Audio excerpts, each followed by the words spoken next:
Hi, my name's Andy Welkley and welcome to another edition of Whiteboard Wednesday. Generally on Whiteboard Wednesdays, we talk about ways that you can do your job more efficiently or more productively using the tools available to you. But today we're going to do something a little bit different. We're going to talk about you, and we're speaking today to you who work in the office of the CFO or the finance and accounting office in an organization. We're going to talk about the way your role has changed over time and the way you're influencing other parts of the organization. But before we do that, we need to take a step back in time. We really think that this all started with the advent of Sarbanes-Oxley, or SOX. We see a tremendous amount of change happening in the early 2000s around the advent of these new regulations that really drove transparency, they drove new regulations, they drove new reporting aspects to your business, and also increased scrutiny. And what that meant is more transparency, more people needed to do that, and more focus on those things.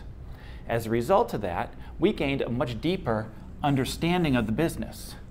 We learned more about the detail behind the numbers, how information flows across the organization, and ways in which other groups within the organization are using that data. And this knowledge and this understanding of the broad way the organization consumes information began to converge under the office of the CFO.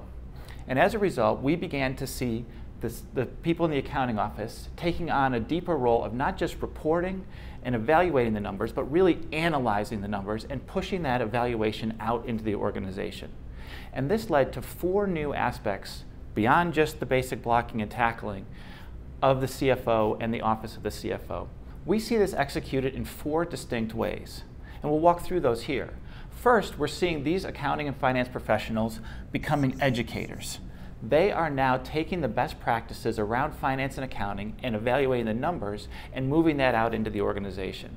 We think about ways in which marketing is consuming this type of data, but they need to understand how that data is produced and how they can use it to drive better decisions.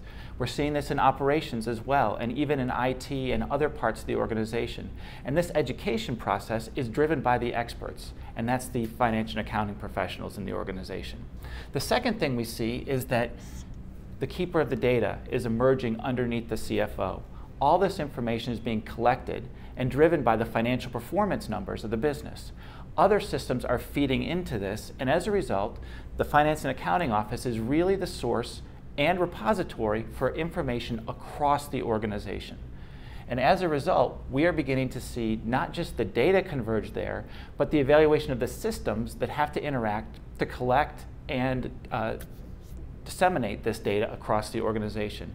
So we're seeing the CFO and his team or her team pushing into the IT and information aspects of the organization.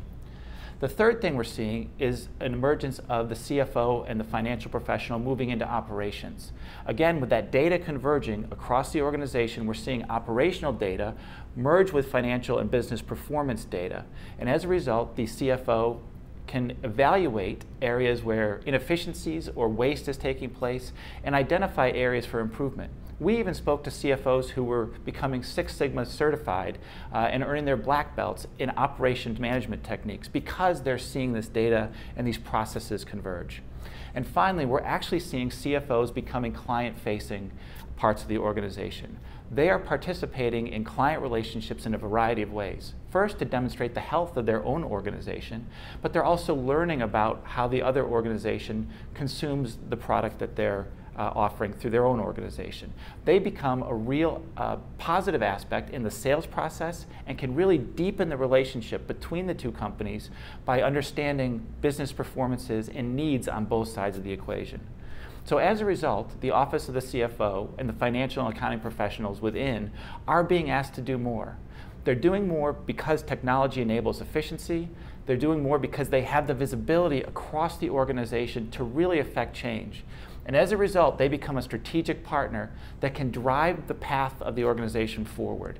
They participate in the strategic direction as a full-fledged strategic partner with the CEO and other senior leaders.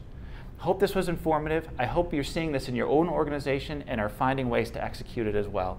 Thanks very much and have a great day.